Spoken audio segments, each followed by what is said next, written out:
The Senate Judiciary Committee held a hearing on the crisis at our southern border, and they found out there is one.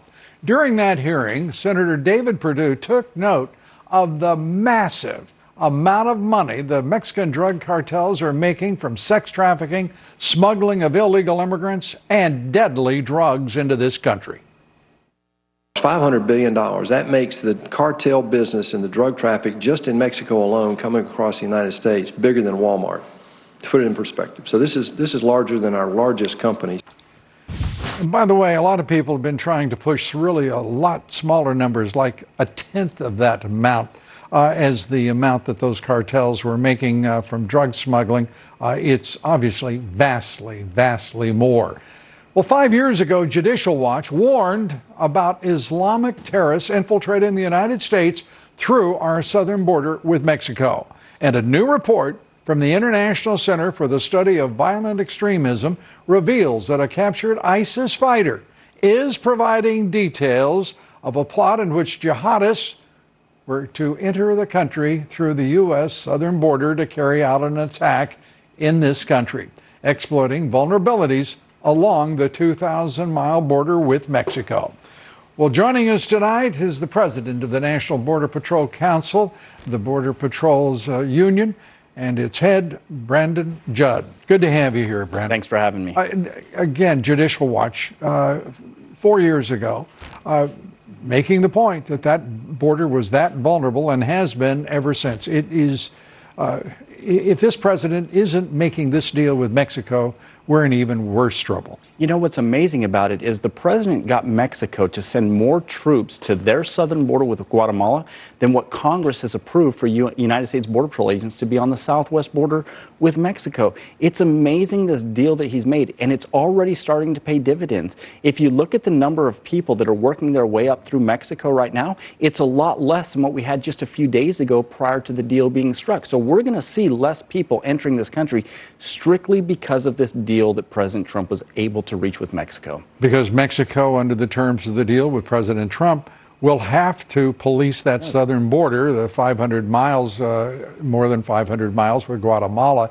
And we're also watching arrests. They're not many, but they are arrests. And for the first time, we're watching these arrests of illegal immigrants on the trains, in buses, and it's also important to remember, ladies and gentlemen, that Mexico wasn't just simply an observer of this. They have been actively supporting the movement of these illegal immigrants up through the 2,000 miles of their central corridor to the U.S. And the reason that they have been supporting it is because of what Senator Perdue just found out. The amount of money that's being made, that money is staying in Mexico. These cartels that are generating all of this profit, that money stays in Mexico, that money gets spent in Mexico. So that goes to bolster their economy, which is one of the main reasons why the Mexican government has been so reluctant to come up with a deal that would help us secure our border, because that would cut down on the cartel's profits. And that's a problem for us. It is a huge problem, and 70,000 lost American lives.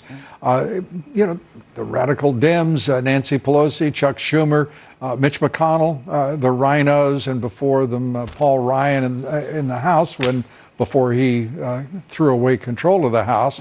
I mean, they were lined up perfectly with the cartels on the issue of border security, on the issue of stopping illegal drugs, illegal immigrants, sex trafficking, and the national left-wing media gives them a free pass. No, absolutely. And I'm glad that you point out that it's not just the Democrats. I mean, make no mistake, it's definitely the Democrats. But we also have Republicans that push back on all of this, on trying to secure the border, because there are certain Republicans that want cheap labor in their states because their states rely upon cheap labor. Does the name Chuck Grassley ring a bell? There you go. I mean, Joni Ernst, you're talking about meatpacking plants in Iowa. Does he think he's kidding somebody? No. Lining up against the President of the United States, the leader of his party, and somebody thinks it's because he's just a crotchety old senator from the Midwest? No. And that's it's because he's trying to serve what he perceives to be the interest of Iowa instead of the national interest. Exactly. And the interest of his state. This deal with Mexico, it fascinates me because it is Trumpian from A to Z. It is bold, it's innovative, And no one had ever thought about even trying it before the president did it. And to your point about these cartels, what else could a business, what else could a drug business do faced with these tariffs? The president had to put it in dollars and cents for the Mexican government.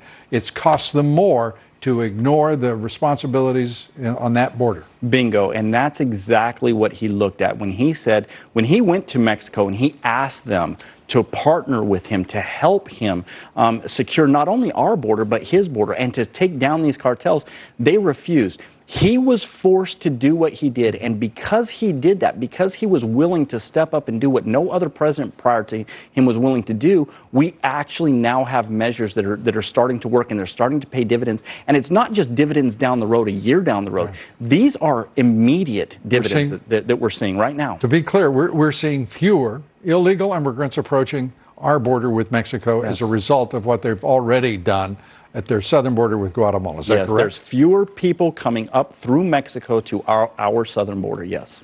And, you're mentioning the president and Lopez Obrador. I actually thought Lopez Obrador was smarter. I thought he had come to this conclusion sooner. I thought he understood what a smart decision it would be to partner with the President of the United States, particularly this president. But at least he's gotten there. President Trump had to just help a little bit more than I would have thought necessary. He did.